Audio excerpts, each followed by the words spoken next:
One sentence grammar ইংলিশে আপনাকে স্বাগত। আজকের এই পর্বে আমরা ইংরেজি একটি বাক্যের ব্যাকরণ নিয়ে আলোচনা করব। বাক্যটিতে দেয়া আছে one of the students who has completed the assignment on time deserves recognition from the teacher. আমরা যেহেতু এই বাক্যটি পেয়েছি, প্রথম হচ্ছে আমাদের সাবজেক্ট এবং ভার্ব আর হচ্ছে অবজেক্ট আইডেন্টিফাই করতে হবে। তো বাক্যের প্রথমে হচ্ছে আমরা সাবজেক্টটাকে আইডেন্টিফাই করব।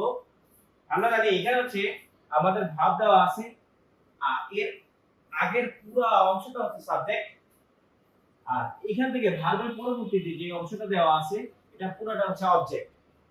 এখন আমরা এটাকে অবজেক্ট বলবো কি জন্য, কারণ আমরা জানি এই যে ডিজার্ভ যে ভার্বটা দেওয়া আছে এটা লিঙ্কিং ভার্ব নয়। যদি এটা লিঙ্কিং ভার্ব হইতো তাহলে এর পরবর্তী অংশটা হইতো কমপ্লিমেন্ট, অথবা যদি এটা ফ্যাক্টিটিভ ভার্ব হইতো তাহলে এর পরবর্তী অংশটা হইতো কমপ্লিমেন্ট, অথবা প্রিপজিশনের পরে যদি আসতো তাহলে এটাকে আমরা বলতাম অবজেক্ট কমপ্লিমেন্ট।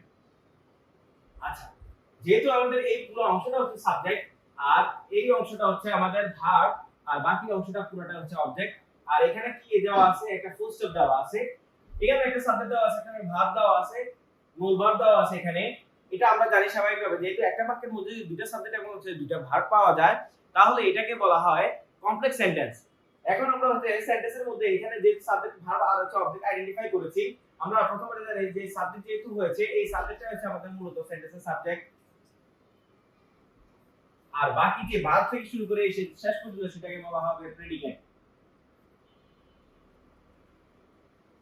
এখন প্রথমে যে ওয়ান অফ দ্য স্টুডেন্টস আমরা পেয়েছি, এর পরবর্তীতে আমরা এখানে একটা কমা পেয়েছি, এখানে একটা কমা পেয়েছি। আমরা জানি কোনো সেন্টেন্সের মধ্যে যদি হচ্ছে কমা থাকে, অর্থাৎ সেন্টেন্সের মাঝামাঝি অবস্থায় যদি কোনো কমা থাকে তাহলে আমরা এটাকে কি বলি? আমরা হচ্ছে এই সেন্টেন্সের প্রথম হচ্ছে ওয়ান অফ দ্য স্টুডেন্টস দেওয়া আছে, এই অংশটা আমরা আলোচনা করব। যেহেতু আমাদের সাবজেক্টের মধ্যে অনেকটাই আলোচনা রয়েছে, আমরা এখানে প্রথমবার হচ্ছে এই পুরো অংশটাকে আমরা, যেহেতু একটা অংশ আছে আর একটা সাবজেক্ট আছে, এই জন্য আমরা এটাকে নাউন ফ্রেজ বলবো। নাউন ফ্রেজ বলতে এখানে পুরোটাকে নাউন ফ্রেজ বোঝানো হয়েছে। এখানে ওয়ান অফ দেওয়া আছে, আমরা জানি ওয়ান অফ হচ্ছে ওয়ান অফ দা স্টুডেন্টস, এখানে one of either of neither of each of, এগুলোর পরবর্তীতে একটা হচ্ছে প্রিপজিশনাল ফ্রেজ আসে। এই প্রিপজিশনের পরবর্তীতে যে নাউন বা প্রোনাউনটা আসবে সেটা অবশ্যই প্লুরাল হবে, কিন্তু ভার্বটা অবশ্যই কি হবে, সিঙ্গুলার হবে। এখন স্বাভাবিকভাবে আমাদের এখানে হচ্ছে এই যে ওয়ানটা হচ্ছে আমাদের মূলত হচ্ছে সিঙ্গুলার, এই জন্য আমরা ভার্বটা এখানে কি নিয়েছি, সিঙ্গুলার নিয়েছি। যদি এখানে ওয়ানের পরিবর্তে যদি কোনো প্লুরাল কিছু দেওয়া থাকতো তাহলে আমরা এখানে প্লুরাল নিতাম। এই ওয়ান অফ দা স্টুডেন্টস, এখানে হচ্ছে স্টুডেন্টস আসছে কেন, কারণ আমরা জানি one of each of either of neither of, এগুলোর পরবর্তীতে একটা প্রিপজিশনাল ফ্রেজ আসে, যে প্রিপজিশনের পরবর্তীতে নাউন বা প্রোনাউন আসবে সেটা অবশ্যই প্লুরাল হবে। যদি এখানে প্রোনাউন আসে তাহলে ওয়ান অফ দেম, তাহলে প্রোনাউনটাও কি আসবে, প্লুরালই হবে।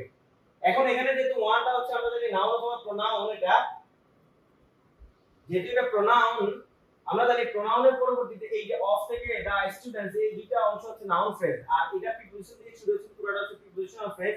যদি নাউন বা প্রোনাউনের পরবর্তীতে কোনো প্রিপজিশনাল ফ্রেজ আসে তাহলে এটা অবস্থান অনুযায়ী অ্যাডজেক্টিভ ফ্রেজ হয়ে যায়। আর অ্যাডজেক্টিভ কখনোই সাবজেক্টের ভার্বের উপরে কোনো প্রভাব বিস্তার করে না। আমরা এখানে, আপনি প্রশ্ন করতে পারবেন যে এখানে ওয়ান কেন হচ্ছে এই যে ভার্বের সাবজেক্ট হয়েছে, কেন অফ দা স্টুডেন্টস হয় নাই? কারণ এটা হচ্ছে অবস্থান অনুযায়ী হচ্ছে অ্যাডজেক্টিভ ফ্রেজ, আর অ্যাডজেক্টিভ ফ্রেজ কখনোই কি করতে পারবে না, সাবজেক্টের উপরে কোনো প্রভাব বিস্তার করতে পারে না। আমরা জানি নাউন এবং প্রোনাউনে হচ্ছে কি হয়, সাবজেক্ট হয় এবং অবজেক্ট হয়। অ্যাডজেক্টিভ কখনোই কি হতে পারে না, সাবজেক্ট হতে পারে না, অবজেক্টও হতে পারে না, তবে অবজেক্টের অবস্থানে আসতে পারে। যেহেতু আমাদের এখানে দা স্টুডেন্ট দেওয়া আছে, আমরা এই আলোচনাটা করেছি, এটা নাউন ফ্রেজ, এটা হচ্ছে নাউন অথবা প্রোনাউন। এখানে প্রোনাউনের পরে প্রিপজিশনাল ফ্রেজ এসেছে, এজন্য এটা অবস্থান অনুযায়ী অ্যাডজেক্টিভ ফ্রেজ হয়ে গেছে, এটা পোস্ট মডিফায়ার হিসেবে এসেছে। এর পরবর্তীতে আমরা হু পেয়েছি, হু হচ্ছে রিলেটিভ প্রোনাউন, তারপর হচ্ছে একটা হ্যাজ পেয়েছি, কমপ্লিটেড পেয়েছি, তারপর হচ্ছে একটা অবজেক্ট পেয়েছি, আবার পরবর্তীতে অন টাইম এটা পেয়েছি।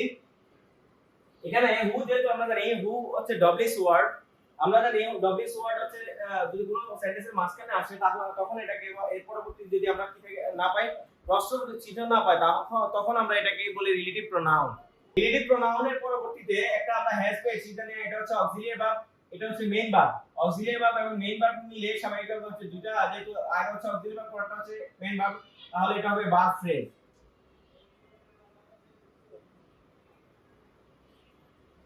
এখন হুটা কি হয়েছে, হুটা সিঙ্গুলার হয়েছে, কারণ আমরা জানি হুটা স্বাভাবিকভাবে হচ্ছে এখানে কি হয়েছে, রিলেটিভ ক্লোজ হিসেবে এসেছে।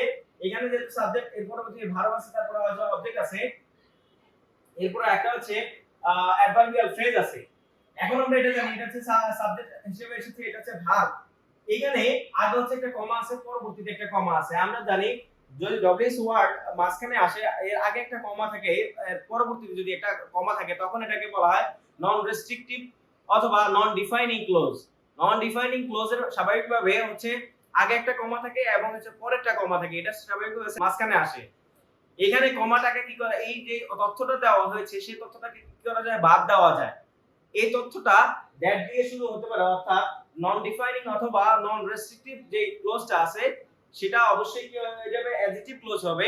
এবং এটা আমরা এটাকে অ্যাপোজিটিভ বলতে পারবো না। কেন অ্যাপোজিটিভ বলতে পারবো না? কারণ অ্যাপোজিটিভ হচ্ছে কি করে, নাউন অথবা নাউন ফ্রেজ নিয়ে আলোচনা করে। আর এখানে নন ডিফাইনিং ক্লোজ বা নন রেস্ট্রিকটিভ যে ক্লোজটা, ওইটা স্বাভাবিকভাবে হচ্ছে এখানে কি হিসেবে এসেছে, নন রেস্ট্রিকটিভ বা নন ডিফাইনিং, এটা হচ্ছে ক্লোজ হিসেবে এসেছে। যদি এখানে নাউন অথবা নাউন ফ্রেজ হিসেবে আসতো তাহলে আমরা এটাকে কেস ইন অ্যাপোজিটিভ বা নাউন ইন অ্যাপোজিটিভ হিসেবে বলতাম। যেহেতু এটা হচ্ছে ডব্লিউএস ওয়ার্ড দিয়ে শুরু হয়েছে এবং হচ্ছে পরবর্তীতে একটা অংশ আছে, অংশ থাকার পরবর্তীতে একটা কমা আছে, তাহলে আমরা এখানে নন ডিফাইনিং ক্লোজ বলবো। কেন ক্লোজ বলবো? কারণ এখানে আছে একটা সাবজেক্ট আছে, একটা ভার্ব আছে। যদি সাবজেক্ট না থাকে, একাধিক ওয়ার্ড, সেটা নাউন হতে পারে, প্রোনাউন হতে পারে, অ্যাডজেক্টিভ হতে পারে, অ্যাডভার্ব হতে পারে, প্রিপোজিশন হতে পারে, কনজাংশন, যে কোনো ওয়ার্ড যদি পাশাপাশি দুইটা আসে তাহলে আমরা এটাকে ফ্রেজ বলতে পারবো। কিন্তু ক্লোজ যদি বলতে হয় তাহলে একটা সাবজেক্ট লাগবে এবং একটা ভার্ব লাগবে। যেহেতু আমাদের এখানে হচ্ছে এই যে কমা দেওয়ার আবদ্ধ যে অংশটা, সেটা আমাদের হচ্ছে রিলেটিভ ক্লোজ। আমরা বুঝলাম, কারণ আমরা জানি এখানে এটা হচ্ছে কি দ্বারা আবদ্ধ আছে, কমা দ্বারা আবদ্ধ আছে। তাহলে এখানে হচ্ছে আমরা এটা জানি, নাউনের আগে আর্টিকেল বসলে তখন এই যে দুটোটা মিলে হয় নাউন ফ্রেজ। এর পরবর্তীতে অন টাইম, আমরা অন টাইম হচ্ছে এটা সময় নির্দেশ করে, আর সময় যদি নির্দেশ করে তাহলে হচ্ছে অ্যাডভার্বিয়াল ফ্রেজ হয়।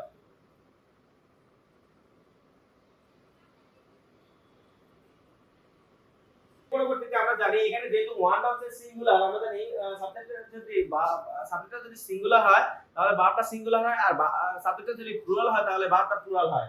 যেহেতু ওয়ান হচ্ছে সিঙ্গুলার, এজন্য আমরা এখানে ডিজার্ভ পেয়েছি। আর এছাড়াও আমরা জানি কোন নাউনের সাথে যদি এস বাই এর যুক্ত হয় তাহলে এটাকে বলা হয় প্লুরাল, আর যদি ভার্বের সাথে এস বাই এর যুক্ত হয় তাহলে এটাকে বলা হয় সিঙ্গুলার। যেহেতু ওয়ানটা সিঙ্গুলার, এজন্য আমাদের ডিজার্ভটা হচ্ছে কি, সিঙ্গুলার।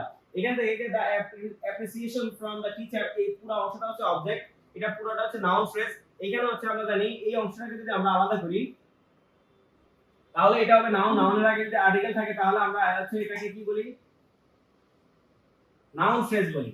এর পরবর্তীতে আবার আমাদের প্রিপোজিশন দেওয়া আছে, তারপর হচ্ছে এটা আর্টিকেল, এরপর একটা নাউন দেওয়া আছে, এটা নাউন ফ্রেজ, তারপর আর্টিকেল দিয়ে শুরু, প্রিপোজিশন দিয়ে শুরু হচ্ছে, তাই এটাকে আমরা কি বলতে পারি, প্রিপোজিশনাল ফ্রেজ।